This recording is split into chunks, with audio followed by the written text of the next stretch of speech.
Тогтвортой хөгжлийн сайн сайхны төлөө үе хоорондын эв нэглийг бэхжүүлэх хуурайнд дор Дэлхийн нийгмийн ажилтны өдрийг нийгмийн ажилтны нээлттэй эндэр хэлбэрээр зохион байгууллаа.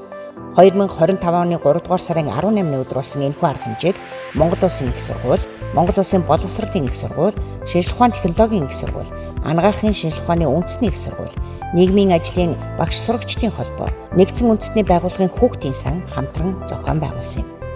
Нийгмийн ажилтны нээлттэй эндэр хэлэлцүүлгийг нээж улсын хурлын гишүүн доктор Саран Чулуун, нэгдсэн үндэсний байгууллагын хүүхдийн сангийн суурин төлөөлөгч Эваристе Кауси Комланаар үг хэлв. Хэлэлцүүлгийн эхний хэсгийг шинжлэх ухааны технологийн сургуулийн нийгмийн ажлын хөтөлбөрийн ахлах багш дэд профессор доктор Туяа, Монгол Улсын их сургуулийн социологи нийгмийн ажлын тэнхимийн дэд профессор доктор Баяр Цэцэг нар хөтлөн явуулв. Энэ хэсгийн эхний илтгэгч нь Монгол Улсын боловсролын их сургуулийн боловсрол судлалын сургуулийн нийгмийн ажлын хөтөлбөрийг 2001 оны анхны төгсөгч Оюн Эрдэнэ байлаа. Тэрээр орон нутаг дахь нийгмийн ажлын боловсрол ба практик сэдвэгт илтгэлийг хэлэлцүүлв. Дараагийн илтгэлийг анагаахын шинжлэх ухааны үндэсний их сургуулийн нийгмийн эрүүл мэндийн нийгмийн ажлын хөтөлбөрийн төгсөгч Эрдэнэ Чимэг хэлэлцүүллээ. Тэрээр их хүүхдийн эрүүл мэндийн үндэсний төвд нийгмийн ажилтнаар ажиллаж байсан туршлага дээрээ тулгуурлан эмнэлэгдэх нийгмийн ажлын сэдвээр илтгэл тавьсан юм.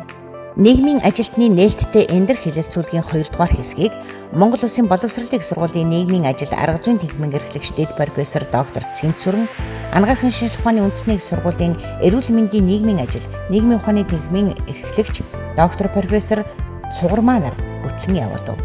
Энэ хэсгийн эхэнд шинжлэх ухааны технологийн их сургуулийн нийгмийн ажлын хөтөлбөрийг 2024 онд төгссөн нийгмийн хамгааллын тусгай төвийн нийгмийн ажилтан байгальзуул зорилтод бүлэгтээ ажиллах нийгмийн ажил сэдвээр илтгэл танилцуулв.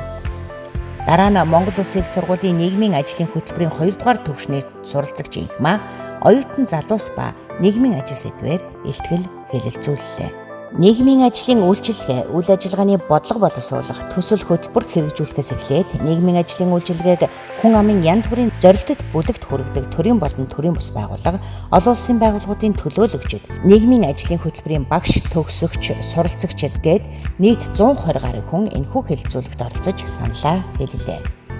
Мөн нийгмийн ажлын боловсрол ба практикийн асуудлууд, нийгмийн ажилтны ёс зүйн тухай, бодлогын түвшинд нийгмийн ажил үйлчилгээг анхаарах хэрэгцээ, нийгмийн ажилтны аюулгүй байдал, нийгмийн ажлын мэргэжлийн удирдлага, нийгмийн ажлын эрх зүйн орчныг сайжруулах тухай, мэргэжлийн холбоодыг төлөвшүүлэх тухай өргөн хүрээнд хэлэлцүүлэг өрнүүлсэн юм.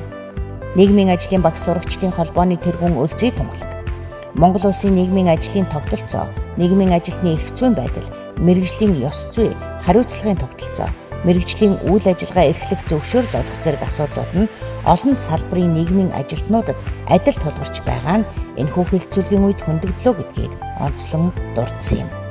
Тэрээр эдгээр асуудлыг шинээр боловсруулан хэлцэгдэж байгаа нийгмийн ажлын тухай хуулийн төсөлд тусгах шаардлагатай байгааг дурдан нийгмийн ажилтны нээлттэй эндэр анхны хэлэлцүүлгийг өндөрлүүллээ. Монгол Улсын их сургууль, шинжлэх ухааны сургуулийн Харьяа, нийгмийн ажлын инновац, туршилт, судалгааны төв.